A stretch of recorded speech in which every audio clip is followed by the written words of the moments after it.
This week's episode of Formidable Opponents is brought to you by our good friends at Lazarus Coffee. Owner and friend of the show, Joe Michael Vasquez. You know him from our Best Guilty Pleasure song episode. Well, you heard his expertise on the Backstreet Boys. Well, multiply that by 1,000 and you'll get his expertise on coffee. Seriously, he's incredibly knowledgeable and he cares about his customers and has over 15 years of premium coffee knowledge.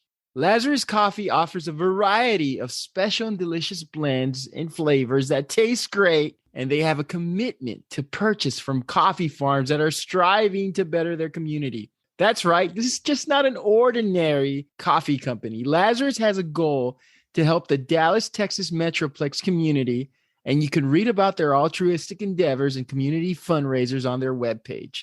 You can follow Lazarus Coffee on Facebook at lazaruscoffee.co or on Instagram at lazarus.coffee, and they are always open at lazaruscoffee.co. We can't say enough about Lazarus, and we hope you give them a try. Delicious coffee, great people, excellent mission. Lazarus Coffee. Coffee is our vessel for loving people well.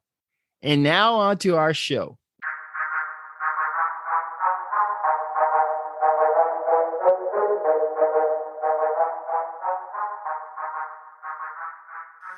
We're gonna have the happiest Christmas since Bing Crosby tap danced with Danny fucking Kaye. Put that cookie down now! You guys give up, or you're thirsty for more? Hey everyone, welcome to episode 37 of Formidable Opponents, a show that pits three people who have known each other virtually their entire lives in a series of conversations as we argue what is best in a variety of fun, engaging, and critical pop culture topics we all debate about. I'm Randall, and with me, as always, Bob and Joseph, and today's topic is best all-time Christmas movie. Nothing brings family together quite like the Christmas classics. What are oftentimes overlooked is that Christmas sets the background for a pastiche of movies. You no longer have to sit through bland Christmas programming, and with the commercialization of the holiday, so too has arrived the commercialization of the holiday in many movie genres. You can use Christmas for any backdrop. Drama, comedy, family, horror, and action. The holiday has lent itself to a good amount of exploration, so much so that there are a whole block of days of programming dedicated just to the Christmas holiday. Although this has manufactured a malaise of copy and paste plot lines and a lot of white, high-powered female attorneys falling for their father's ranch hand. You know, he's a single dad with a precocious daughter. We watch and will continue to watch, awaiting the next classic. And speaking of those classics, they never get old. We hand them down to our sons, daughters, nieces, nephews, cousins, like a treasured baseball card collection. And like that baseball card collection, we always go back to look at the simple things that once made you and still make you happy. The holidays are upon us, everybody. And this week, we are talking best Christmas movie. Bob and Joseph, how are you guys? No, I'm sorry. Just want to say that Outkast had like over 15 or 16 Grammy nominations, Rand, just so you know.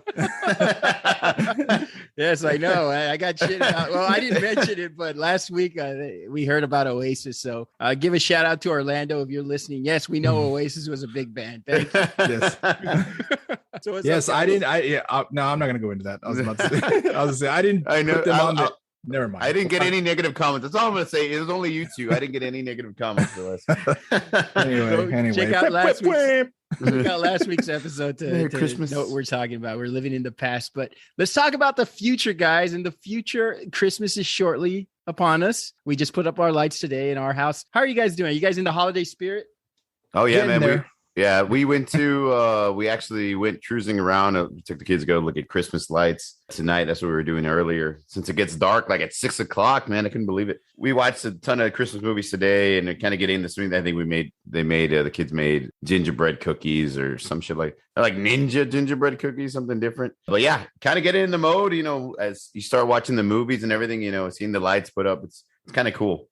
My wallet's in the mode. I'm already freaking buying gifts left and right. So yeah, my wallet is decorations, not so much yet. Hopefully sometime this week. Yeah, no, I have to do it sometime this week. If I don't do it, then it's just not going to happen. So the great thing is I already have my ugly sweater for this year. I'm just going to wear my Houston Texans pullover. Perfect. An ugly loss today. Joseph, I can't I can't picture you with like fluorescent lights, like hooking them on and like being jolly. Joseph has the reindeer ears and the fluorescent lights around it. No, but if I do find, no, I don't have any of that shit. I mean, do the lights too, and the Christmas trees. But if I do see one of those wreaths or ribbons that you can put in the front of the grill of your truck or something, maybe I'll get that and put it on. I'm sure it would freak everybody out. See me driving down the street with what the fuck is wrong with him?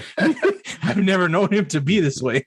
So as you guys know, we're ending this year with a trifecta of Christmas topics. And today we're talking about best Christmas movie. I want to ask you guys, let's start off big picture. What makes for a good Christmas movie? What are the elements that a Christmas movie must have? Well, one, December. it's gotta have at least take place in December. I think for us to have I've never seen really too many Christmas movies that take place like in sunny desert weather. I'm sure they're out there. I'm sure I'm gonna get shit, or we will get shit.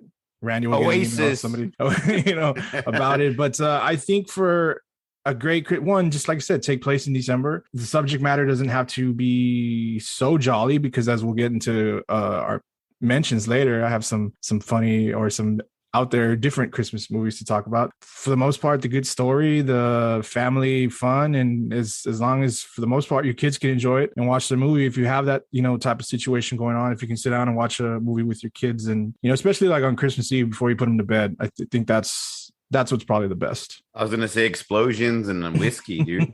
Yeah, I think a good Christmas movie has got to be centered actually around Christmas. If you do have the snow and the lights and kind of that backdrop, rather than the desert and sunbright, bright sunny day, it kind of fits it kind of gets everybody in the mood. It doesn't necessarily have to be all, sunshine and rainbows, like you mentioned. There's got to be some downer to it. That's okay. I've noticed that about watching a lot of Christmas movies and holiday movies. There's a lot of downer movies. They end up, ending on a high note, but there's a lot of downer movies. And I guess that's real life, right? In a lot of different situations. But I like the Christmas movies that are funny and that kind of get you in the spirit, regardless of their, they don't have to be just for kids. They could have a lot of adult humor and stuff like that. But as long as it gets you in the mood, you know what I mean? And you feel like a little festive after watching it, I think those are the ones that are right on the money for Christmas. We grew up in a place, for those of you who are tuning in for the first time, by the way, welcome. We grew up at a place where when we were putting up our Christmas tree, we were doing it in the AC. When we were putting on the Christmas lights, there would be like your father out there with his Larry Johnson Charlotte Hornets jersey with his gut hanging out. So we didn't witness all the fun cold weather that we see in these typical Christmas movies. So yeah, it's exciting to. What is it? I think it's only snowed twice in our lifetime down here. Yeah. Yeah, well, in ours at least, I'm pretty sure. I don't know if there was a third time before we were any of us were around, but I know at least twice in our lifetime. We got a lot of mud snowmen going on. I mean, it was, they look like they had just gotten their asses kicked. Are we seeing an oversaturation of Christmas movies? It is now a reach to use Christmas as a background because you have so many set elements in place. Is Christmas just an easy background to create a movie for? Oversaturation, in the theaters, I'd say no, because we might have one or two that come out, if any, during the Christmas time, and sometimes they're in theaters before even December. I like if you're gonna have a movie that it's about a particular thing, like we saw this with the Paranormal Activity movies. I know we're talking about Christmas, but they came out in October. Yeah, we don't see a lot of too many Thanksgiving movies, but as far as Christmas, if you're gonna have them come out in December, that's great. But we don't see that, not in the theaters. We are seeing an oversaturation on Lifetime. There are way too many Christmas movies. Hallmark movies. Pay for Candace Cameron's house.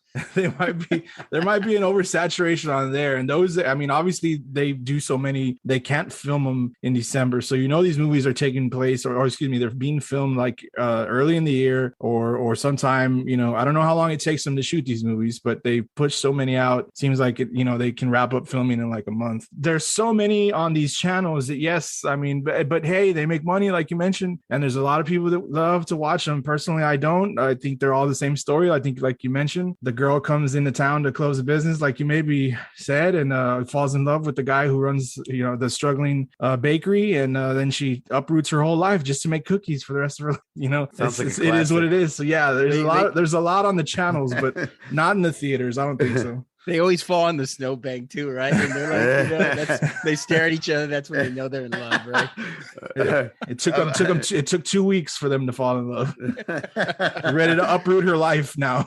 Bad decisions. What do you think, Bob? Too many Christmas movies? There's a lot of Christmas, but again, they're not like mainstream in the theater type of movies. They're all like it's not straight to video anymore, but it's now like stream on, Amazon or Netflix or, like you said, the Hallmark Network or Lifetime channel. There's Christmas movie after Christmas movie, and they all kind of share. I agree with Joseph. They all kind of share that same plot. Like, the woman moving to a new town, or the man moving to a new town and falling in love, or somebody trying to make it home for Christmas on time and they have to face all these obstacles. And it's all been kind of the same rehashed type of storylines and plots. But hopefully someone can come up with a good one. I don't think we've had a good one in a long time. I mean, they just released like Home Alone, like part 5 or some shit like that, right? It was like Home Alone again or Home. Yeah, there's another one. I don't know if it has any connection. And Rob Delaney, and you're just like, oh man. Have you guys watched the new Home Alone movie? No, I haven't yet. No. It's not that bad. It really isn't. It's better than Home Alone 3. And there's a lot of like self-deprecating humor. Like they make a lot of references to like the first Home Alone, like how this is kind of off. And also Buzz is back in this movie. He plays. So it has connection. Oh, okay. Buzz is in the movie and he talks about his brother who, whatever. And we'll talk about Home Alone later, but it's not that bad.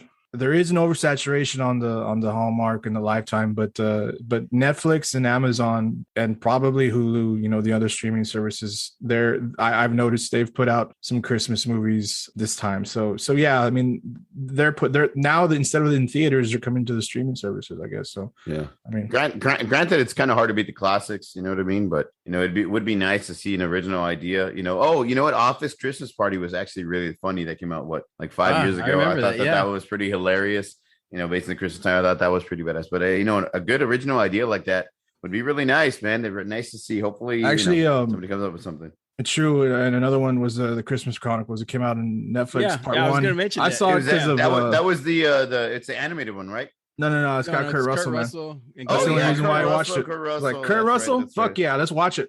Yeah, those are actually pretty good movies. I'll give them credit. Yeah, those are pretty good. Other than summer, December is a prime month. Are Christmas movies more about representation, nostalgia, feel-good moments, or do you treat Christmas movies like you do any other movie-going experience? Like, do you compartmentalize Christmas movies, or do you say, hey, when I talk about my all-time best, there's some Christmas movies that are up there? I think it's like I think they're stuck in that December moment. Like it'll never be. That's like my favorite movie of all time. It's always like that's my favorite Christmas movie, at least for me. Like with the nostalgia and getting you in the Christmas spirit, and like there's a lot of movies just like in October. I watch a shitload of horror movies in December, November, December. It's a ton of holiday movies, Christmas movies that you start to watch. You usually only watch it during that time to kind of get you in the spirit. And like A Christmas Story that they show a million times on TBS for 84 hours straight or something like that. But it's a good movie. You got to catch it at least once. But I don't see myself ever watching Christmas Story like in July. Agreed. For the same thing. It's a nostalgia thing. It's the time. I don't particularly watch. Yeah, like Bob said, I don't watch any of these movies really throughout the year at all,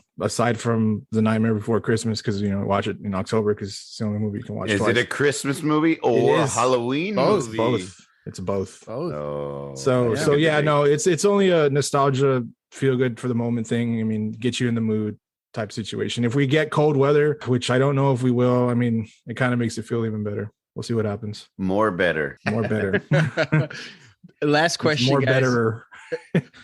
A bigger asshole move: Hans Gruber terrorizing the Nakatomi Plaza in Die Hard, or the asshole elf in Rudolph the Red-Nosed Reindeer claymation special, who from the flying sleigh tossed out the bird from the island of misfit toys without an umbrella after the bird had informed us that he couldn't fucking fly? What is the bigger asshole move? I've noticed though in the original claymation Rudolph movie, there's all the deer were assholes. All of them were assholes. They try to kick Rudolph off a bunch of times. I don't want you walking home with that boy. I was like, what the fuck? Yeah, there's a lot of fucked up shit in that original Rudolph the Red-Nosed Reindeer claymation movie. Yeah, I didn't know Vince Neil was in that either. So isn't that meme great? Oh, it's so great, but also sad. If y'all haven't Sorry, seen, maybe we'll post it. I think we should post it. I feel bad though, but I think maybe you should post it around so you can get all the hate. I already posted a Vince Neil meme. I posted the front of the Christmas tree, young Vince Neil, the back of the Christmas tree, old. No, we got to do him as the abominable snowman. No, from now on, he's a Christmas symbol. Yeah. I'd have to say the claymation reindeer because I'm gonna have to rewatch that movie. I don't remember that part. Yeah, check it out. Gruber Hans is a terrorist by nature, so I mean that's what he's there to do. But you think wants money, man? You think the elf would know be nicer considering he's an elf? So I'm gonna have to check that out because I don't think I've ever really paid attention to that part. That sounds fucked up. The bird kind of looks at him too in the asshole. Yeah, like hey, don't throw me out with that fucking umbrella without the umbrella, and he throws him out and he kills him. You know, fucking jerk. We could only assume, right? Okay, guys, let's get to our honorable mentions. We'll start off with you, Joseph. What are some of your honorable mentions for best Christmas movie? There's shit ton, but I'll just go with How the Grinch Stole Christmas, the original one. Obviously, The Nightmare Before Christmas, like I mentioned, only movie you can watch twice. Christmas Story, of course, classic. I got Trading Places for the funniness. Bad Santa as well. That's another one. They don't all have to be family friendly. Charlie Brown Christmas, of course. Nice. A lot of mine are animated, as you can tell. These are just what we grew up with. Heavy Santa metal Claus and Part animation, 1. baby. Santa Claus Part 1. Not to say that I didn't enjoy the other two. 2 was all right. 3 was a cash grab, but the original one, Santa Claus, that's a great movie. Excuse me. The Night Before, Mickey's Christmas Carol, that old school one with Scrooge McDuck. Oh, so awesome. I'm going to watch that too. Black Christmas from 2006. I like that one. I know there's 3. There's the original, there's the 2006 one, and there was a more recent one, a remake again that came out in 2019. But I like the Black Christmas from 2006. And the Christmas Chronicles Part 1.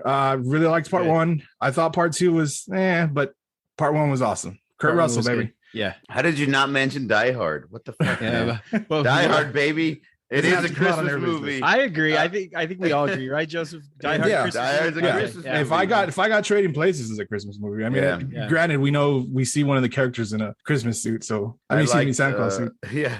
Go ahead, Bob. I'm sorry. For sure. No, you're all good. Yeah, so I had Die Hard. Of course, I had A Christmas Story, Bad Santa, Planes, Trains, and Automobiles. Man, movie. Well, that's Thanksgiving. Is it? Yeah, Thanksgiving. Yeah. I thought he was going home for Christmas. Thanksgiving, but it's still a good holiday movie. Yeah, I would say okay. Well, maybe I written down because of holiday movie. Yeah. I had How the Grinch Stole Christmas too, the original cartoon. Scrooged, which is awesome. Bill Murray's fucking hilarious in that movie. Love Actually is actually really funny. Good one. And you got to go with Batman 2, man, with Bruce Wayne and Batman 2 set in the Christmas holiday. I thought that was pretty cool. A lot of the ones Joseph already picked up. That's cool. But yeah, those are my picks, man. I thought those are some of my favorites to watch during Christmas. It's elections, guys. I had How the Grinch Stole Christmas too. For the longest time, I always thought it was James Earl Jones singing the song. Until I was like, I always thought it was him. Christmas Story. I don't know. We were talking about memes earlier. One of the memes that cracks me up is Scott Farkas, his little sidekick. Yeah. They talk about how he's the lead singer of AC/DC. Have you seen that? He looks just like the lead singer of AC/DC. I'll check that. I'll post that meme. Oh, because he has the hat, right? Because he's wearing he's like 3 feet tall. But that's a great movie. You got to watch that one. Elf I had, and quick question, guys. No, I hate you Elf. Didn't like Elf? I'm not a big fan of Elf. I thought it was, I mean, I see how some people like it, but it's just Will Ferrell being way over the top, and it kind of like annoys the shit out of me. I'm probably gonna get a lot of hate mail for that. I made a comment about that too the other day. I said, that's kind of like where Will Ferrell's acting career went. Everything was so over the top, like for a long time. Like his characters would be this like, random dude or big thing, and then have like a massive like over the top breakdown. And then so I agree with that, Bob. Like I totally understand. It's a Christmas movie. He's too much in that Everybody movie. loves it, but yeah, after a while, I mean, you can watch it once, but I don't necessarily like need to watch it every year. Like that's, I think Will Ferrell agrees with both of you guys. Did you guys hear about the story that he turned down a huge payday for Elf 2? And he just said, I don't want my career to go that way. I heard about that too, but at the same time, I heard, didn't he have like a hard time, or weren't him and John Favreau having like issues? Like, didn't they go back and forth at each other? I thought I had read that too. They didn't have the best relationship while filming that movie. Will Ferrell's been having a lot of contentious relationship. He just broke it off with his longtime writing partner. I can't remember his name, Adam something. It's been on the news, so I don't know. Maybe Will Ferrell's not the funny, happy-go-lucky guy we think he is. He's in a new series on Apple TV. Him and Brian Fantana. What's his name? Paul Rudd. Paul Rudd. That looks really interesting. It looks really good. I don't have Apple TV and probably need to like steal somebody's login information so I could check it out. But looks pretty good. Looks pretty interesting. It's just too much. Like that the elf. Yeah, you're right. The character. Yeah. I'm sorry. All right. No. I respect it. I think he agrees with both of you. Gremlins. I had Die Hard. Gremlins. For sure. Trading Places is a classic. I had Charlie Brown Christmas. I had the Muppet Christmas Carol because Michael Caine is acting his balls off while talking to a stuffed frog. Have you seen Michael Caine? Michael Caine's a fucking asshole. Great Michael Caine. He's acting like he's fucking going for it. Like he's going for the Oscar. I mean, this guy, like, you're talking to fucking puppets, But Michael Caine is working it in that one. I had The Night Before, which I saw a few years ago. I thought it was a funny movie. Yeah, Scrooge was excellent. Love Actually. I know you mentioned that one, Bob. Oh my god, I can't believe you. Y'all are. That's a great movie. I'm sorry, man. That's funny, man. Y'all are married. The guy's like, oh, do you see this movie for this chick? Yeah, but we watched these Love Actually because we're both married. Yes. Have you seen the? Maybe y'all were forced to watch it. That's what I'm implying. And you enjoyed it after you were forced to watch it. Who's the main actress on it? The one that gets married at the end, and the guy is like Keira Knightley. Yeah, Keira. Have you seen I think it's a meme, I guess, and it's like Keira Knightley was only 5 years older than that little boy playing the drums. I'm like, there's no way. Seriously. Yeah, that's crazy. He looks like he's like 6. Dude, yeah, the little kid who's playing the drums too. He came out in what's it called? Game of Thrones, and he still looked like super young. He was probably like 25 or he was in the mid-20s, and he still looks super, super young. Wasn't he in the Queen's Gambit where he looked like David Spade? I think that was he was in the Queen's Gambit. Yeah.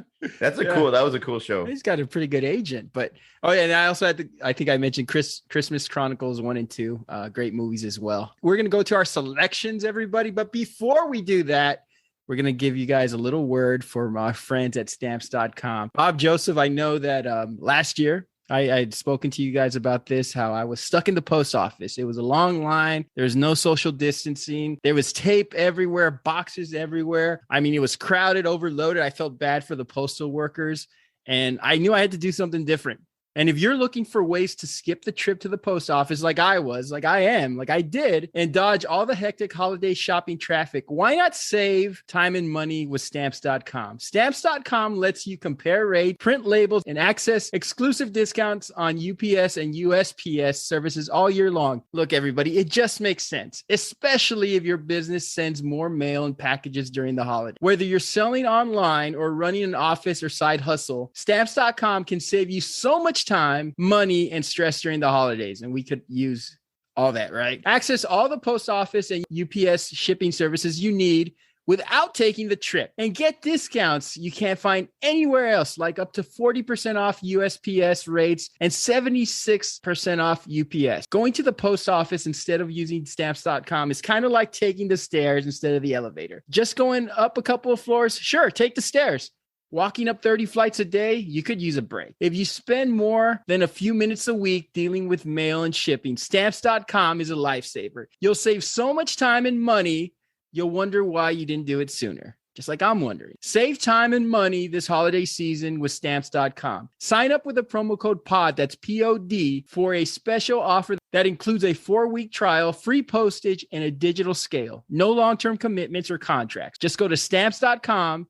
Click on the microphone on the top of the page and enter the code POD. That's POD. All right, Bob and Joseph. So we're going to our selections. And Joseph, you're up first. What is your all-time favorite Christmas movie? All right. So my choice for this particular topic is Jingle All the Way. There's nothing to debate about what type of movie this is. Like, there's 2 other movies out there that float around with 2 other action stars that some people like to debate about whether or not they're considered Christmas movies. But this one is a Christmas movie, and it features one of, if not the best action stars. No debate needed for this one, guys. All right, this is my Christmas, and in my Christmas, we feature Arnold Schwarzenegger. Let's start with that right there. It's a Christmas movie, family Christmas movie that stars the guy who said "Hasta la vista, baby," the walking death machine himself, Terminator man, Arnold Schwarzenegger. All right, it's got all the one-liners you need from Arnold. True, they can be cheesy, but that's what makes it great. It's got just enough action to warrant Arnold being in the movie and just enough over-the-top jokes to keep the kids laughing. The movie has a great setting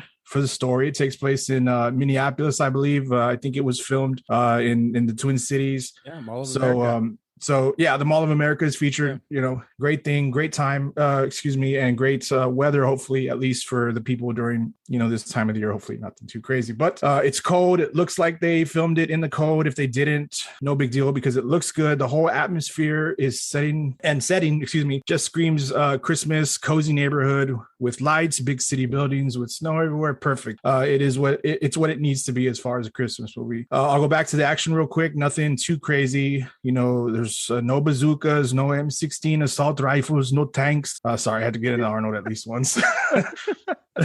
Just good old I knew it. Funny boxing, some pushing, running, jumping, pushing, running, and jumping. Sorry.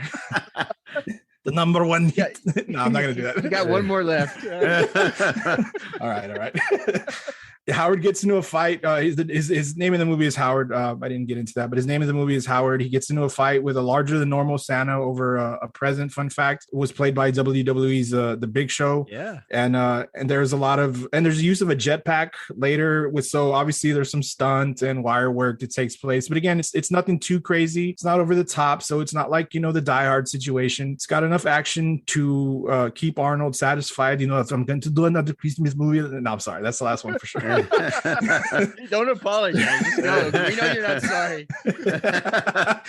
It's enough to keep him going. All right. So the characters are good. Two fathers, Howard played by Arnold and Myron played by Sinbad. That's perfect. They play off each other. Two dads are going out looking for the same toy on Christmas Eve, and Sinbad's perfect. I was a big fan of his the Sinbad old comedy specials. I thought he was perfect accessory for the movie, if not a scene stealer sometimes. This was just a great pairing to me. I think so. I know a lot of people will rip that, but Sinbad and Arnold, for me, it works. Can't go wrong. And lastly, the real story of the movie, greed and family.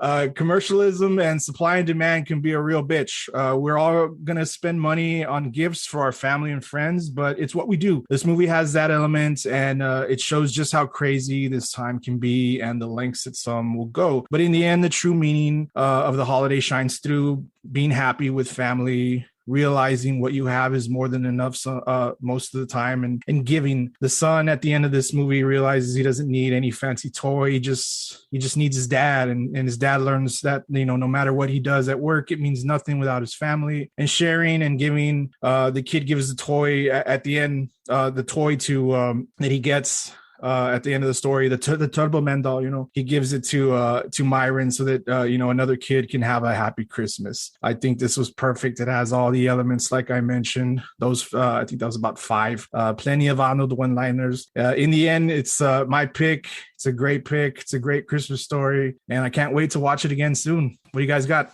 I think you picked this movie just so you could do the fucking Arnold voice. He's been standing in front of a mirror doing that impression, working on his impression all week. I can't even do it, man. I can't do the voice. But it was inspired by Christmas toy sellouts like Nintendo's and Cabbage Patch Kids. Produced by Chris Columbus. Tickle Me Elmo, you're absolutely right.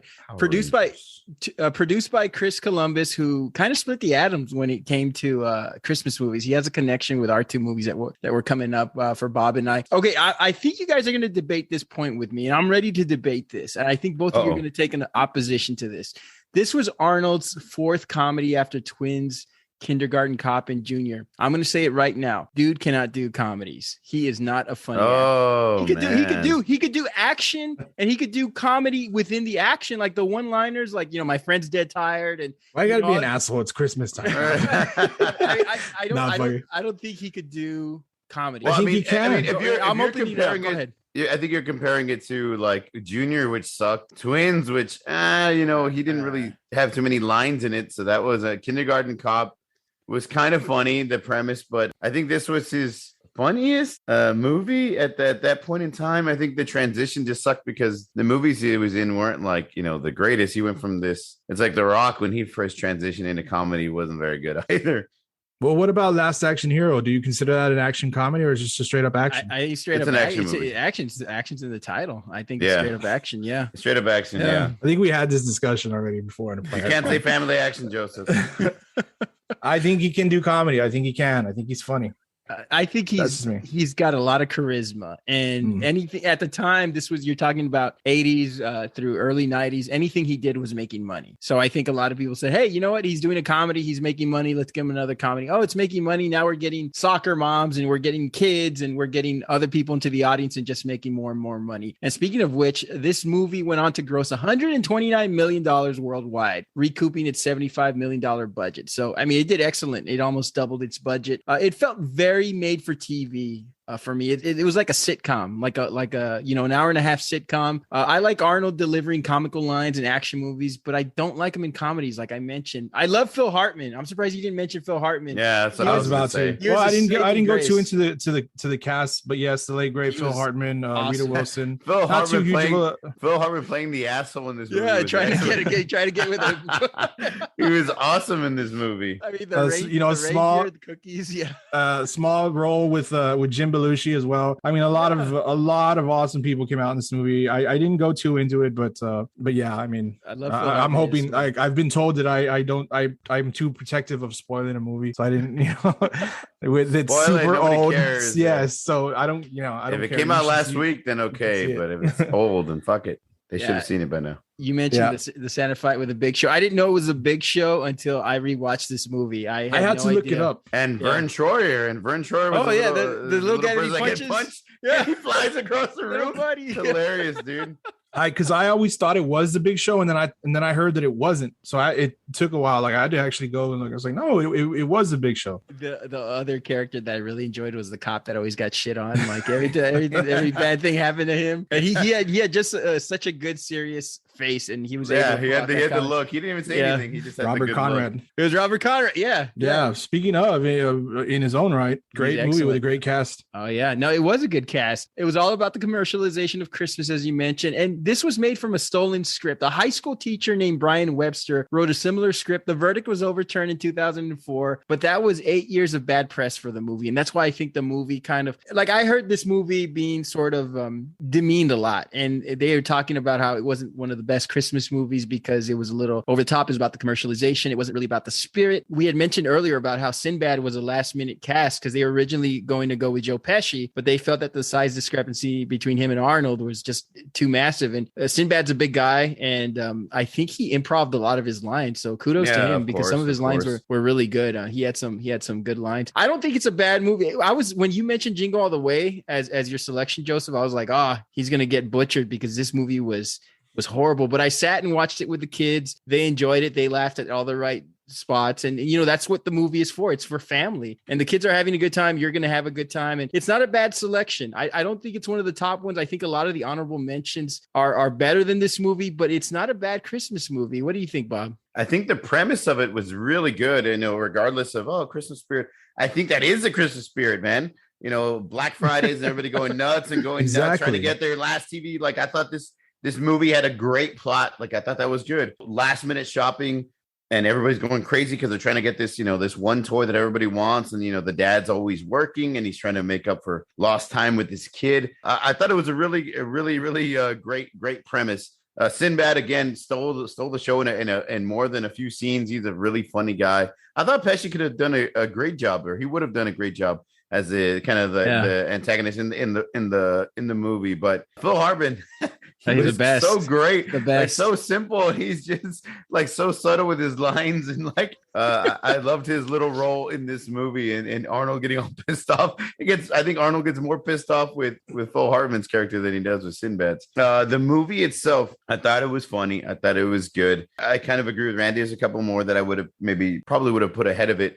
as far as best all time, but it's a good movie. It's good. It has a lot of adult humor, has a lot of kid humor. You can watch it with your family and laugh. And, it's a good Christmas movie. It has that good ending at the end with the good moral of the story and everything like that. So exactly. It has that feel good ending and that Christmas style ending that you want. It's a really good movie. I don't like it more than my pick, which I'll get into in a bit. It's a good movie. I'll leave it at that. I just want to say, real quick though. No, I'm not gonna do that again. Not till later. Right. No, I think I like I said, I love this movie. I love to watch it. It's funny. I have the Turbo Man doll that was released. I think I posted it as soon as I heard that they released. No, I'm keeping that at least for 20 years, and then we'll see what's up. No, I love this movie, and I love the characters, and I love what Sinbad did. Going back to I didn't go into that part of the casting and whatnot too much, but great cast, like we mentioned. I'm not 100% sure. I mean, it would have been funny to see Joe Pesci, and I'll just say that real quick because I just want to bring this up, but I'm curious whether or not it would have been too close to what we saw in Home Alone. Well, this movie came out in 96. 96. Okay, so this was way past Home Alone. Yeah, so I'm just so I'm not sure if it was Joe Pesci, we would have seen like him a bunch I could see that. I could see that. Yeah. The funniest scene though was that movie was Arnold beating the shit out of all the Santas in the warehouse. I thought that was hilarious. That was I like how he grabs the fake badge and he's like, this is the sloppiest bust I've ever seen. And they're like, who the fuck are you? And he's like, Detective Howard Lang undercover. And they're all like, oh shit. And then he walks out, put him in a van and lock him up. And he just fucking walks out. He keeps showing the fake badge to everybody. I know you said you weren't going to do the accent again, but you did it again. I didn't. No, I said I'll probably do it again later. That's awesome. That's okay. The whole show. I love it. I like that. And I don't agree with people saying that, it's too much about that's like Bob said, that's what Christmas is. What do you think Black Friday is? I know we're living in the pandemic time, but we've all seen the videos of people losing their shit on Black Friday and the fighting. I mean, that's unfortunately what Christmas is. But it has its good soft ending, and they realize that in the end. So I'm glad it came out when it did, because I don't think it would work out nowadays, considering you can buy a bunch of stuff online as well as in store. So I don't think he would have been struggling, or his apparently would have bought him. They apparently made a part 2, but I'm not even going to go anywhere near that. I'm not going to watch that, nor would I recommend anybody else watch it. So let's move on to you, Bob. What you got? Oh, man. I was really excited because there is every holiday season in November, December, there is a set of movies that I always watch, like everybody does. But there's one in particular that I have to see, and I watch it I watch it over and over again. I usually see it at least 4 or 5 times. And it's not a Christmas story. I went with National Lampoon's Christmas Vacation. In my mind, I think it's the funniest and the best Christmas movie of all time. It's one that I can watch over and over and over again. And I know Randy had mentioned this. This is particularly the one movie that I can see in July or in August or in October. And it still hits with me. It still makes me laugh. It still keeps my interest. I'll watch the entire movie. Of course, it stars the great and misunderstood at times Chevy Chase. He's an asshole. As Clark Griswold, of course, who manages to go from this happy-go-lucky dad who's trying to have the perfect Christmas to this crazed and frustrated person, probably his own persona right in real life, who, of course, has all these mishaps and funny situations happen to him and around him and with his family, from cutting down his own Christmas tree in a forest to having road rage, putting up 1 million lights on his house, which hilariously blinds Julia Louis-Dreyfus in that scene where her husband falls on the steps and she gets one. It's hilarious, man. Great scene. To having to deal with his crazy in-laws and his crazy family, including the hilarious cousin Eddie, the shitter's fool cousin Eddie, which I think this probably equates best role ever, maybe besides Independence Day, was this role as cousin Eddie in this movie. I thought he was crazy hilarious, and he stole a lot of the scenes as well. Like Joseph mentioned, or like we had mentioned in the beginning, Christmas movie has to have certain elements, and I think this one does. It has some of the best Christmas elements in the movie. Christmas trees, cutting down Christmas trees, the lights. I mean, now when you pass by a neighborhood and you see somebody who went all out with all these lights and crazy things in front, you're like, look, it's a Griswold's house. You know what I mean? It's part of today's still part of the culture today, Christmas culture. I did laugh a lot with the squirrel in the Christmas tree and the cat catching on fire and getting electrocuted. Fucking hilarious. The Christmas dinner scene, which every good Christmas movie should have a Christmas dinner scene with a dried out hollow turkey that gets split in half. And, Cousin Eddie obviously asking for save the neck for me, Clark. And of course, grace. They want you to say grace, the blessing. That's like my favorite line from the whole movie. Me and my group of friends, that's one of the things we quote nonstop. The blessing. I love that. It's one of the funniest scenes of the movie, and still one I'm sure they've made memes of it as well. It's just the movie's got a ton of hilarious scenes, and it's filled with a ton of funny one-liners and quotes. Love, of course, one of my favorites is Merry Christmas. Holy shit, where's the Tylenol? I love that. It's such a fucking dad thing to say. Somebody who's all stressed out. Merry Christmas. Holy shit, where's the Tylenol? I love that. Need to put that on a shirt. It's the perfect Christmas movie to me because it's just because of the hilarity, because of the relatability, really. And this is something I think that sets it apart from a lot of the other movies. It's relatability. No one has the perfect Christmas. Everybody has that crazy uncle that they don't want at the Christmas dinner. I know us in our family, we have. Yes, we mentioned it earlier. No names. Everybody has a family dysfunction. Everybody has and knows that feeling of trying to plan a good Christmas Eve or, a party or Christmas Eve get together or Christmas Day. And, things go wrong or, not everything goes up according to plan, but, you still got to make the best of it. And I think this movie kind of tells that story. Like, even when all the chips are down, even though you're trying your best, as hard as you try, shit's going to go wrong. And you just kind of gotta, work with it, roll with it, and, make the most of it at the end. I really do love this movie. It's my go-to. It always has been, it always will be my go-to during the holiday season. I'll watch it. I own it on Blu-ray. I own it on Amazon Prime. If it's on TBS, I'll stop and watch it. With all the commercials, I don't care. I have to see this movie over and over again, especially during the holiday season. It's just the best, man. I can sit around, I can have a beer. It's just funny stuff. We're all gonna have the happiest Christmas since Bing Crosby tap dance with Danny fucking Kaye. That's like my favorite line. I love that shit. Like, where do they come up with this stuff? And Chevy Chase delivers it like perfectly and flawlessly. It is my favorite. I think it's the best because it's so different and because it offers what it offers. What do y'all think about it? This movie, it's the gift that keeps on giving. I mean, it's in my top 5. So I'm going to be really nitpicky because I do love this movie. I think that's the way I feel about all our picks. Like, it's nitpicky, but this one, it's hard to beat. Go for it. I'm sorry. It is fucking Randy Quaid. I mean, my favorite scene is obviously where Chevy Chase is so fucking irate that he's unloading the shitter on the fucking, and then he says it again. The neighbor comes out for a jog, and he's like, "Shitter's full." Like, it was like an everyday thing. Fucking Randy Quaid is hilarious, man. Oh man, it's a classic. Best Christmas movie, definitely one of the top 5.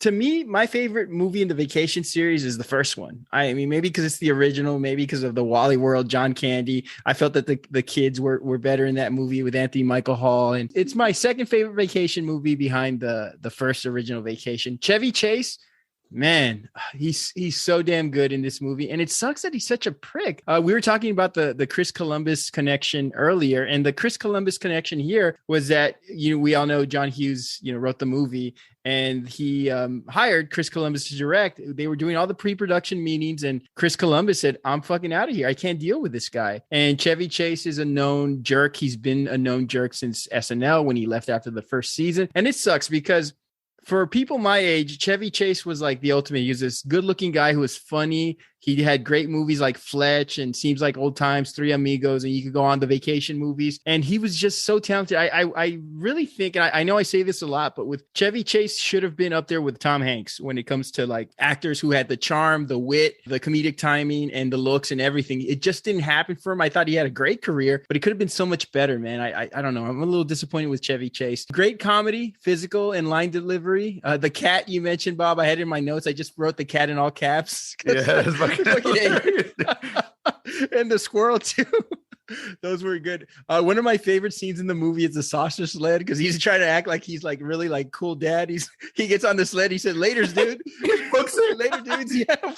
It just flies through. There's a sweet sentimental scene when Clark is watching old home movies. So I think that kind of ties it together, because now it's not just screwball comedy. There's a heart to it. So that I think that helps your case too. I have the turkey on here, which was great. One of my nitpicks, the younger child actors, I don't think they were so, and I'm not really talking about Juliette Lewis and Johnny Galecki. But the Randy Quaid's kids, I don't think they were quite the actors that the first one had as his children. Clark's rant was hilarious. It's a classic. The one thing holding it back, it's not really family friendly because there's a lot of cussing. You've already cut a huge fraction of your Christmas going audience by eliminating children watching this movie. Like I can't have my kids watching this movie. I agree to that to a certain extent. Children nowadays. But I was a kid in 89 when this came out. I was, 4 years old, 5 years old when I watched the damn thing. And I sat there with my parents and we watched it. And I watched it all the time growing up. And I think I guess, kids of the 80s and early 90s, we were allowed to watch these types of movies and laugh and get most of the jokes and see them as Christmas movies. But I can see how nowadays, it's not politically correct or whatever the case is. So as long as it didn't have nudity. As long as they didn't have nudity. Right. As long as they didn't have nudity, we were allowed to watch it. Yeah. Yeah. I mean, I watched Blazing Saddles, for God's sakes. Jesus Christ. Because of those movies, my editing is so difficult on this show. Those movies. But I mean, good movie. I don't think it's the best, but definitely top 5. Joseph, what do you got? It's these feel good times. It's the holidays. So, and this one in particular, even though you're an asshole when you picked apart mine, Randy, these right when I was drinking water, I could these are, I love our picks. I love our honorable mentions, and I love this movie too. It's up there. It's got everything. It's definitely relatable at times. The comedy can be is it a little bit over the top sometimes? Yeah, but we're funny. But we like that. We laugh at it. It's a little bit over the top of in mine as well. It's a family Christmas. It's something that we all do. Like Randy mentioned, most of us can watch it, and we all watched it back then. Yes, there's some foul language and maybe whatnot, but like we just talked about, as long as there isn't any crazy violence or nudity, and depending on how old your kids are and they're grasping their concept of such words, then maybe they can watch this too. Just watch it on TBS. It'll be edited, and then they can enjoy it. That's a point. So it has plenty of slapstick stuff. I love what I found most about what I love more about this movie, probably anything. And sometimes I find I love obviously Chevy Chase and his family. Chevy Chase, mainly the main character. The supporting family and cast sometimes, in my opinion, are funnier than him. And it's not a bad thing, but it's how I feel. Like the that whole guest, like you mentioned, that Grace scene and the blessing and they were Grace, she died. It's hilarious. No, the blessing. No, they want you to say Grace. Yeah, she died. Pledge allegiance. And Randy Quaid getting up, putting his hand over his heart. Yes, it's all hilarious. And some, like I mentioned, it's sometimes of the supporting cast is funnier than Chevy Chase. The part that I think but it makes for the movie, I was gonna say it kind of this striving. Yeah, you mentioned that little soft, that really touching part where he's unfortunately he finds himself locked in the attic, in the code addict, but he ends up watching old movies, and it gives him this idea to try to have this perfect feel like how he did when he was a kid. And it has that moment, he wants his family to have how he felt back then watching those movies. And of course, in real life, there is really no such thing as a perfect Christmas. If you're trying to do something like this, I mean, it's just, Christmas is Christmas, and however you spend it with your family is going to be great. So I don't have too many negatives. I know a lot of the movies on these lists and the ones that we picked, honorable mentions, they're all great. I think it's going to come down to just your particular taste. I know Bob loves this movie. I mean, he's got where I have the Turbo Man doll. This guy has, I believe he still has the moose. Yep. Yeah, I have the moose cups. He has the moose cups. We actually found the fucking moose cups. I can drink eggnog with him. I love that scene where he's losing his shit drinking alcoholic eggnog. It's good. You can't beat those fucking lines, man. But I guess my only complaint is some of it. It's funny. We've seen it so many times, but I guess if you're an asshole nowadays, you would probably look at it and be like, "Oh, it's so predictable." And I can see people saying that, like the comedy or the joke. You can see what's coming. But you know what? Just enjoy the fucking movie and have a good time. So whatever.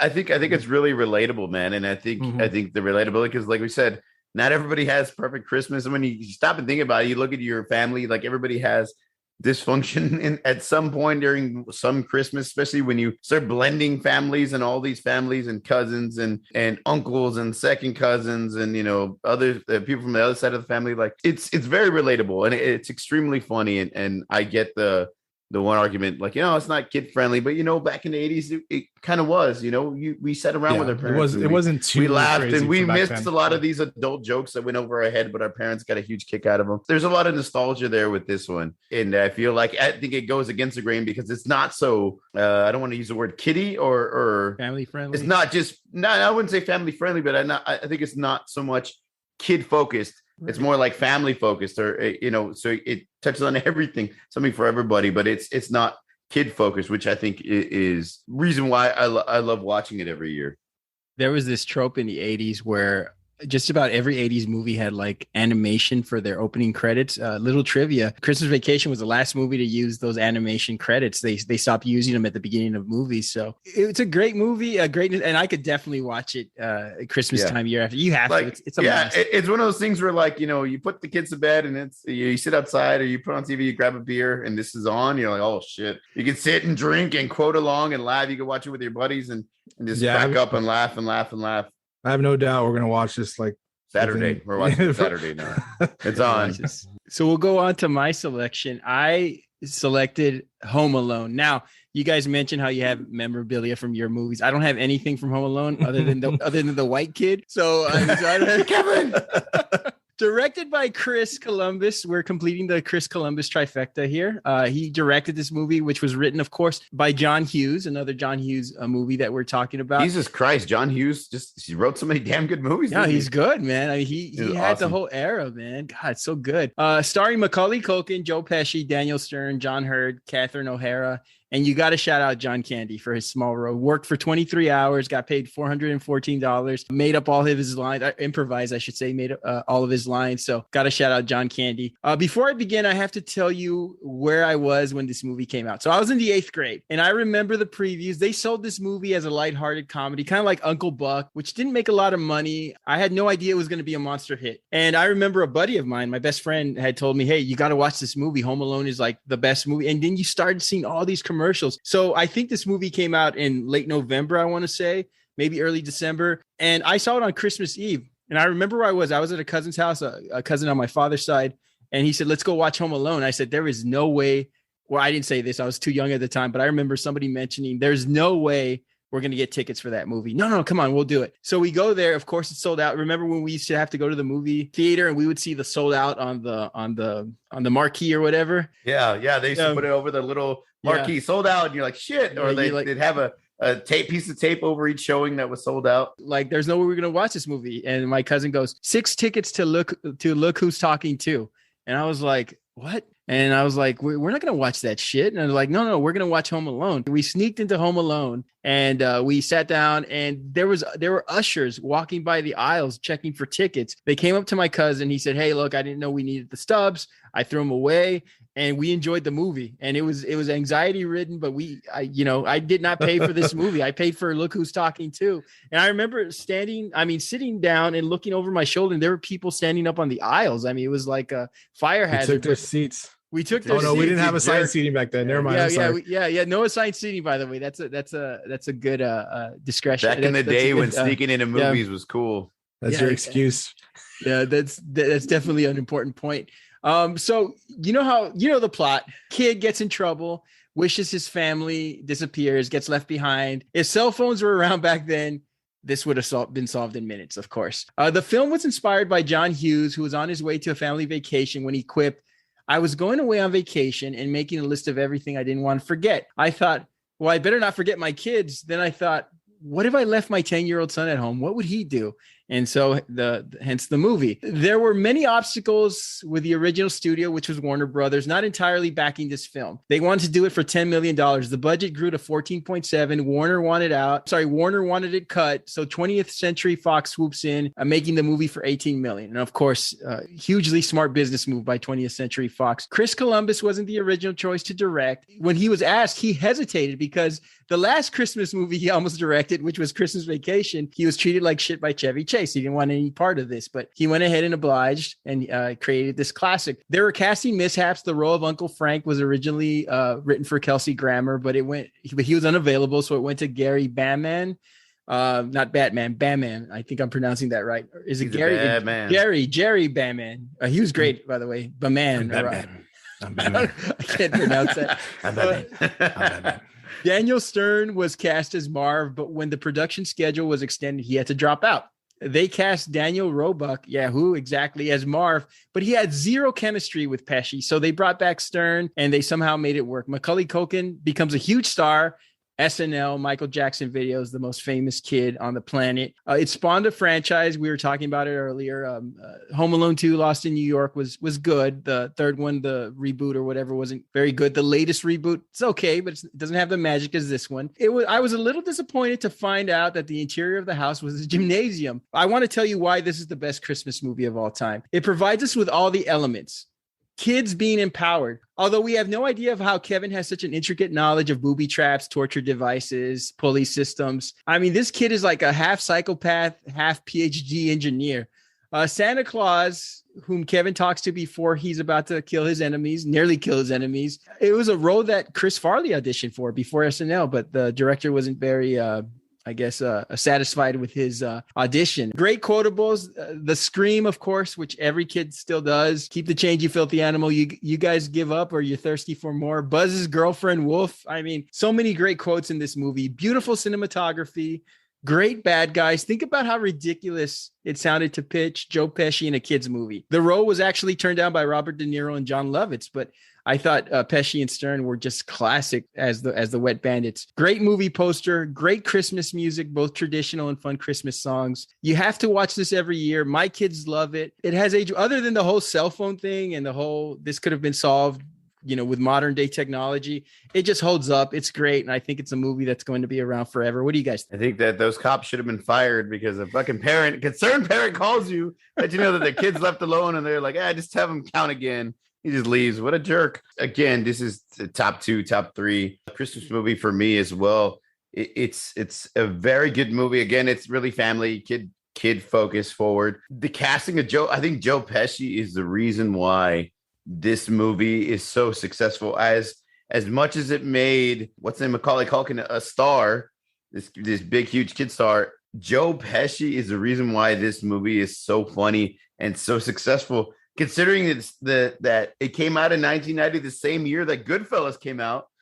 Which is crazy because Joe Pesci plays such a different character in that movie. And to go from that serious, crazy role, madman, killing people and being wanting to be a gangster and all that stuff, to playing this like goofy criminal, it was such a change, and he fucking nails it, dude. He nails it. I think a lot of people originally, I know they wanted John Lovitz. John Lovitz was an SNL, so he was a funny guy already. De Niro, I thought could have been pretty good. I don't know if he would have been as goofy as, of course, Pesci was. Pesci just steals the show. And Daniel Stern, and I thought Daniel Stern was such a good pick because he was such the opposite of Pesci. Pesci's like the leader, the smarter one, the more like got to be in order, can't do stupid shit, that type of thing. And Stern was just the goofy one, which they played off of each other really, really well. Those scenes were just great when they're trying to break into the house, and Kevin McAllister really releases his arsenal of booby traps and shit like that, which I thought was good. It reminded me a lot of like the Looney Tunes and the Coyote and Three Stooges too. That's everything. Three Stooges. I liked it a lot, man. This is one of my favorite movies. This is a movie I watch with my kids during Christmas time. Now, is it the first one I think of when I think of Christmas? It's one of them. But if you were to say like, oh, which one do you want to watch, Home Alone or Christmas Vacation? I'm reaching for Christmas Vacation all day, every day. That's just the way it is. But like for a family movie, it's a really good family movie. Your kids will enjoy it. The kids, no matter what age they are, they love, seeing the bad guys get hit with paint cans or get their hand burned or their head caught on fire or, slipping down the stairs because of the wet ice or whatever. That everything about it was it's an extremely good premise, being left alone. But simple things like you said, it wouldn't work nowadays because of cell phones, or if the cop had actually done his job, it would have been over in a heartbeat. I can't believe that they go to fucking Paris. I mean, how rich are these people? The house Like, too. yeah, the house is very rich. The brother obviously lives in Paris, and he flies them all out. And he's just like, what the fuck does the dad do? What the fuck does the brother do? How are they able to just? Oh yeah, we're going to fucking Paris for Christmas. Who the hell does that? Whose brother was it though? Because remember, his other brother is a so he has two brothers. One of his brothers is a piece of shit. Frank. I think Frank is the brother-in-law. Yeah. Frank's the brother-in-law of the mom's sister. Is the mom's sister's husband? I think it's and he's a douche. Yeah, he's a douche. He played the douche very well. Whatever. Kelsey Grammer would have been too lovable in that. I love Kelsey Grammer. Yeah, I thought the guy was good. Yeah. True. Get out of here, you little pervert. For me, this movie, I'll go ahead and say it because nobody else will. This quote unquote mother sends her son to the attic for the night and then forgets he's up there, leaves him at home alone during Christmas, gets on the plane. You don't realize that your fucking kid's not in the car. Like, what the fuck? I mean, I know they kind of kids. Jesus. They did a head count. They did a head count. I don't understand. Neighbor kid. Yeah, I don't understand how rich they are. They have 12 kids, a fucking mansion. Jesus Christ, what did these guys do? No, I'm just fucking around. No, it's the story's a little out there, but it's fine. True to what you said. If we had cell phones, this wouldn't happen. I'm a little surprised too, also that I guess they put it in Kevin's head like you're not supposed to answer the phone. How we all did when we were younger, like don't ever answer the phone because like I know the power went out, but I know at some point the power does go back on, and they're trying to call the neighbors, and the neighbors are out of town too, and at least some of the neighbors have answering machines. You think that this family, as rich as they seem to be, would have an answering machine that they could call, leave a message saying, Kevin, call, but that doesn't happen. But regardless, that's just being nitpick about a story that might not work in current times. Great movie. I enjoyed very much. So cast is good. Considering all the casting options, a great Catherine O'Hara. The father doesn't have his role is not as big as the mom's. And yes, the nice shout out with John Candy. That was real cool. Elvis magically appears in the line as well. I don't know if you know about that. Yes, you know about that, right? For y'all conspiracies. Elvis was there. Yeah, Elvis was there in line. Just some random extra. Yeah, I looked that up on YouTube. Where I think sometimes what's funny to me though is with this movie, at least as much as I love it, it's weird that this is the only one of our three picks that doesn't really center around a somewhat of a Christmas story or a Christmas lesson. It takes place during Christmas, so that's what's happening. The Christmas story is the backstory to Kevin trying to survive at home without his family, and then the robbers that are going through the neighborhood, the wet bandits, cleaning up the neighborhood, because apparently everybody goes to vacation at the same time in this neighborhood. Nobody. Who the fuck are these people? I know, Who the fuck goes on vacation during Christmas? Everybody in this neighborhood is apparently on vacation. So they're cleaning up the neighborhood, and their attempts to eventually rob the McAllisters of everything that they have too. As far as the characters, yes, the play on them is good. Marvin and Harry being the more ruthless one, because apparently he was, in part two, he's willing to shoot the kid or something. He's got a gun, and there's that scene. So Harry is a little more ruthless, where Marv is the playful idiot goof who probably just goes along with Harry, like how Bob mentioned. Harry's the leader. He's about to bite his fingers off too. He's about to bite his fingers off. Apparently in an interview, Macaulay Culkin said that Pesci actually bit him. Like a little bit, like to give him a little scare. I don't know if it was an accident, it meant to be, but he actually bit him. He's like, I still have a scar on my finger from where he bit me. I love this movie. It takes place during Christmas, and it's always a fun movie to watch, I guess, because of the atmosphere, and we see the lights, and it's great. It's funny. It's very funny. It's entertaining. The kids get a kick out of it. To them, it's funny. It's unfortunately a serious situation. But again, weirdly enough, although I love this movie and I will watch it during Christmas, it's the only one that doesn't really have a story that I guess the character grows in the end for the better and getting into that holiday spirit. I know the mothers it's not so much. What is she sorry for at the end? That she got after her brat son for screwing around? Yeah, I mean, time out. I was like, geez, she's sorry that she left him. Okay, but she's like, I made all these mistakes. He was acting like a little shit. She sent him up to his room to go to sleep. She forgot him, yes, but I mean, what's the moral of the story? I was like, you shouldn't be sorry, lady. You didn't think about that till you had kids. They're like, why the fuck are you apologizing to him? The Christmas asshole, and he would have been on the plane. The Christmas joy or the Christmas charity that we see is the older couple giving up their seat to fly, the next day. So that the mom can fly sooner, and then getting to another airport, and then later John Candy and the band that he's with, or I don't remember his name in the movie. Polka. They help her to get home by driving her. So that's the feel good part of the movie, I guess. But there's no real connection to, like, I guess the characters like getting into the spirit of Christmas and the giving and the family. I know they come together at the end as the family, but it's really they're all just trying to get home because their son is at home alone by himself, and it's a fucked up situation. But unfortunately, like I said, we don't have cell phones, so it can't be taken care of sooner than later. But we wouldn't have the great movie that we have.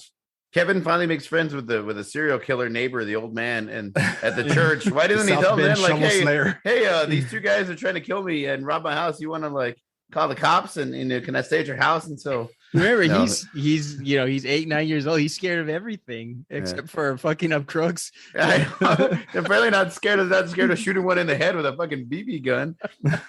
And not only that, this house doesn't have an alarm system. I mean, I know the electricity goes out. I don't know how sophisticated alarm systems were in the 90s, but you would think there would be some sort. And then the cleanup at the end. How the hell did he clean up all that? He put black tar on the steps. I mean, how do you clean up all that shit? The feathers. I was going to mention the gross thing. Like, what about the dad finding the gold tooth and, like, putting it in his mouth to see if it fit? Like, what the fuck are you doing? That's gross. Can't do that now, buddy. I mean, it's one of those movies where we have to suspend belief in order to say, oh, hey, yeah, we're just having fun. But I love it. Yeah, but I love this movie. I do. Like I said, that was just, I mean, it's the only one of the picks that I said that doesn't have snakes, some kind of Christmas theme to it. But I love it. I love it. I love watching it. I love the time that it takes place. It's great. You love seeing everything. It's just great. I mean, it's a good movie. It just has its differences, I've noticed that in a lot of Christmas movies, there's a theme where there's always somebody who's the asshole. In mine, of course, it was the neighbors, the snotty neighbors that were assholes. Yeah. These guys. This one, it was Uncle Frank, and then the two robbers, obviously Harry and Marv.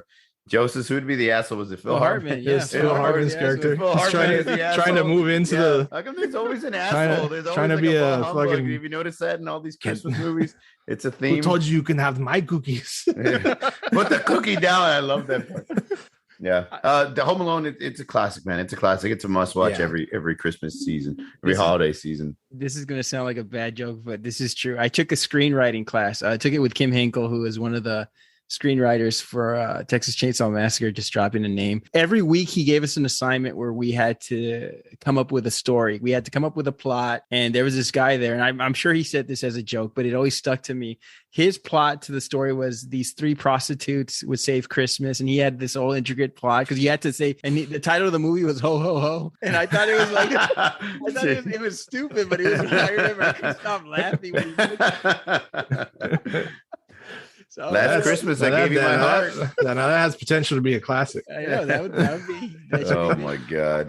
It's so bad. To wrap up, guys, I want to ask you guys: how come none of us mentioned "It's a Wonderful Life"? I can't sit through that movie. I fall asleep. Yeah, you want. Exactly. That's the point. I'm somebody who watches a lot of old classic movies, black and white movies, especially the old horror movies that came out in the 40s and 50s, and I love those, and I could sit through those. For some reason, "It's a Wonderful Life" was never something that my family watched or we watched, even though it's been on TV. Like, it's never been something like exactly that's interested me. I think maybe I don't know, maybe where we come from, or maybe the decade that we were born, or what we're into. But for some reason, that movie's never really done it for me. I agree, because if you look at these movies that we listed, that we picked, and in our honorable mentions, we all watched them when we were a kid or at some point. This is all something that our parents at least allowed us to watch. Of course, the animated ones are always great, and those still hopefully hold up to this day with young kids. I mean, I hope that kids still get joy out of watching the original How the Grinch Nobody mentioned Christmas Frosty the Blowman, man. Oh yeah, Frosty too. Like that's. We saw those, and that's what parents showed us. So I agree with that, Bob. Like, yeah, I didn't grow up watching It's a Wonderful Life. I don't know about you, Randy. Did you? I did not watch. I've seen parts of it, but every time I I mean, we've watch seen it, yeah, but it's not something that we watched as a kid. Now, like, I mean, I don't even know how long it's been that TBS and TNT have been showing A Christmas Story 24 hours straight. I mean, it's got to be like, the original, 2 years now? Miracle on 34th Street? Have you seen that's another one I had listed. I have I've never seen that. I've never seen that one. I've only seen the remakes. Yeah, the remake with the guy from Jurassic Park. This Christmas. This Jurassic Park. I have not. And looking at this, I'm looking at our list, our honorable mentions. It's truly a white Christmas because there's no diversity. Or, I mean, you don't see a lot of African-American, Latino. You don't see a lot of movies made for that specific audience. It's very white when it comes to the selections. Yeah, I can agree with that. You see that? I mean, I don't know if it's an issue, but I mean, I could see that in a lot of movies. In a lot of movies, you could see that. Yeah, I mean, even the Grinch, man, he just wanted to be left alone. Everybody kept fucking with him. Nowadays, back then, I probably, you can say that. I do know that a lot of, like, because they show commercials for it nonstop. A lot of nowadays, at least, there is a lot of diversity in the TV Christmas movies that you're seeing they're coming Lifetime and Holiday. I think I just saw one today, or I didn't see it, but it was on and I had to stop because Smokey Robinson was there, and great Smokey, everybody loves Smokey. So it was like, I think it was like Motown Christmas or something. So they're out there, and I was like, oh, it's cool, Motown. And then because Motown was great. We'll get it when we touch that genre of music. We of course got to mention the great Motown music of then. But so I saw Smokey, and I was like, Smokey Robinson. I was like, hey, fucking Smokey Robinson is, good to see him, alive and healthy. And I saw the movie. So and I've seen the commercials, like I said, nonstop. And there's a lot of different movies, a lot of different, they're not all country, What was okay, but we see a lot about that now. On a different note, what was the one that Al from Married with Children? He had a Christmas movie, didn't he? Oh, Dutch. Was it Dutch? Ethan Embry? Yeah. He had to pick up the kid and drive him to his mom's. He's like, you're gonna be the stepdad of the mom's boyfriend. That one was a funny one, man. I haven't seen that in forever. Sorry, I know that came out of left field. It's cool. I don't think I've ever heard of that movie. Ed O'Neill. You never seen Ed O'Neill? And it was Dutch. So he said, yeah, Dutch. Yeah. Ethan Embry was young in that one. Jeez. Yeah. Ethan Embry. Yeah, Can Hardly Wait. The main character. Oh yeah, he's a kid. He's a kid in the movie. Yeah. Let's shift gears a little bit, guys. Best Christmas gift you ever got? Oh, and you can say worse too if you want. I'm gonna say the best one. I don't know. I don't remember what year it was. It may have been 1990. My parents, I don't know how they pulled this shit off, but they got me a Nintendo. They got me a fucking Nintendo. There's a picture of me. I'll find it. I think they have it. I'll find it. Maybe we could post on Instagram something of me holding up the Nintendo, and it had the little gun with Duck Hunt. That's Super Mario Brothers and Duck Hunt. And I have that, and I have a huge smile on my face. I'm like, holy shit, I don't think anything's top that. I'm sure I'm gonna get shit on by my family or my wife or something, being like, "We gave you this, fucker." I gave you children. I gave you children, you jerk. Yeah, I'm sure we're gonna get shit on a little bit for that. Yeah, but I think that one was the best. I'll think of my worst. Y'all go ahead. What was y'all's best?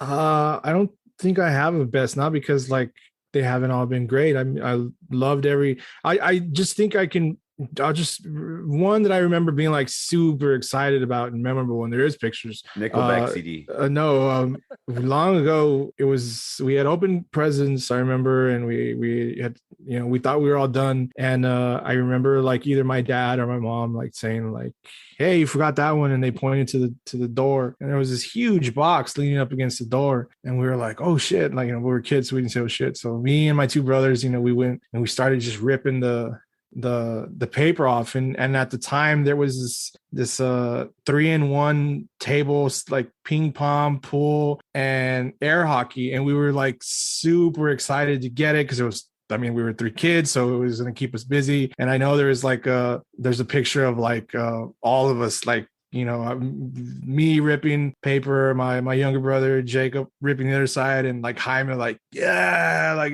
so we're all like super excited. I like I said, best I can't, because they're all been great. I love everything that I get, and I'm always appreciative of it. So, but I just most memorable, I can say that one, I guess, because I know this. I got the Nintendo, I got the Sega Genesis. I would say the best gift, aside from my children, the best gift would be saving yourself. I have to.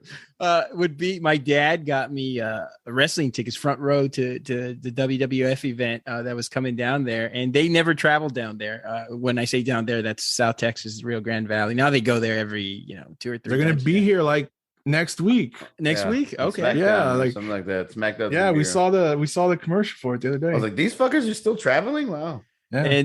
And front row, right where the wrestlers come out, and I was like, it was like a dream come true. I mean, even though they sent down all their like the B team guys like Greg the Hammer Valentine and Jim Neidhart, but they had the main event I think was Randy Savage versus the Ultimate Warrior. So I mean, it was like an incredible experience. It's just something that I was like, wow, I think about it, it's really cool. Bob, I don't know if you remember, we were hanging around your house one time and we were bored. We were watching TV and we're like sort of rummaging around your house, and we accidentally discovered your Christmas gift. It was an electronic football game, and I said, "Hey, what's this? This looks like fun." And I pulled it out of your closet, and we were like about to open it. Your dad says, "Hey, that's his Christmas gift." Oh shit!